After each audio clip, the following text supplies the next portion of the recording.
Bonjour, dans cette vidéo, nous allons nommer les calques, nous allons créer des groupes de calques et nous allons apprendre à les utiliser. Ouvrons GIMP.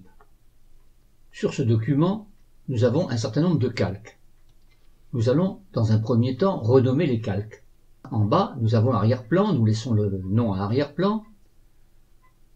Nous avons un premier texte, ici ceci est un essai. Laissons le nom. Troisième calque, 2017, nous allons changer le nom, nous allons double-cliquer et nous allons écrire 2017. Cliquons maintenant sur le calque suivant et nous allons l'appeler texte 2. Cliquons sur le calque suivant, nous allons l'appeler marcheuse 1. Cliquons sur le calque suivant, il s'agit également d'une marcheuse, appelons-la marcheuse 2. Le calque suivant, c'est encore une marcheuse, nous allons l'appeler marcheuse 3. Le calque suivant, c'est un marcheur, nous allons l'appeler marcheur 1. Et enfin, le dernier calque, c'est encore un marcheur, nous allons l'appeler marcheur 2. Une fois les calques renommés, nous allons créer des groupes. Nous allons en premier créer un groupe pour les textes. Cliquons sur un texte et allons cliquer sur créer un nouveau groupe de calques. Cliquons sur le dossier. Groupe de calques, nous allons l'appeler les textes. Ceci fait, nous allons placer dans ce groupe les trois textes qui se trouvent sur le projet. Un premier texte, un deuxième texte, et un troisième texte. Nous remarquons que les trois calques de texte se trouvent bien dans le groupe des textes sous la forme d'une arborescence. Cliquons maintenant sur une des marcheuses et créons un nouveau dossier en cliquant sur créer un nouveau groupe. Appelons ce groupe les marcheuses. Glissons dans ce groupe les trois marcheuses. Glissons la première,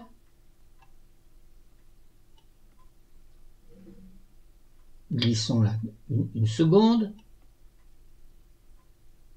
et glissons une troisième. Faisons la même chose pour les marcheurs. Cliquons sur un marcheur, cliquons sur créer un nouveau groupe et appelons ce groupe les marcheurs. Et dans ce groupe, cliquons et glissons ces deux calques de marcheurs dans le groupe des marcheurs. Nous avons donc ainsi formé trois groupes. Ces groupes, pouvons les fermer en cliquant sur le moins. Nous avons donc ainsi, en présentation, l'arrière-texte, le groupe des textes, le groupe des marcheuses et le groupe des marcheurs. Nous pouvons à nouveau rouvrir ces groupes en appuyant sur le plus.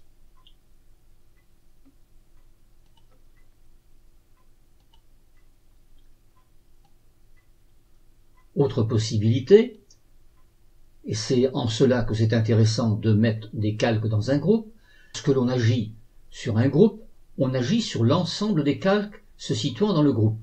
Supposons par exemple que nous voulions supprimer ou du moins cacher les marcheuses. Nous allons cliquer sur l'œil du groupe et en cliquant sur l'œil du groupe, au centre, nous allons voir que les marcheuses disparaissent, elles sont masquées. Nous remarquons également au niveau des calques que les trois calques de marcheuses ont leur œil qui a été barré. Nous pouvons les faire réapparaître à nouveau et ceci en cliquant sur l'œil des marcheuses. Nous pouvons avoir la même démarche au niveau des marcheurs. Autre avantage également de mettre des calques dans un groupe, c'est que nous pouvons, par exemple, diminuer l'opacité de plusieurs calques à la fois. Supposons par exemple que nous voulions diminuer l'opacité du groupe des marcheuses. Nous cliquons sur le groupe des marcheuses, nous mettons en surbrillance et nous allons, au niveau de l'opacité, diminuer l'opacité. Et au fur et à mesure que nous allons diminuer l'opacité, ceci va apparaître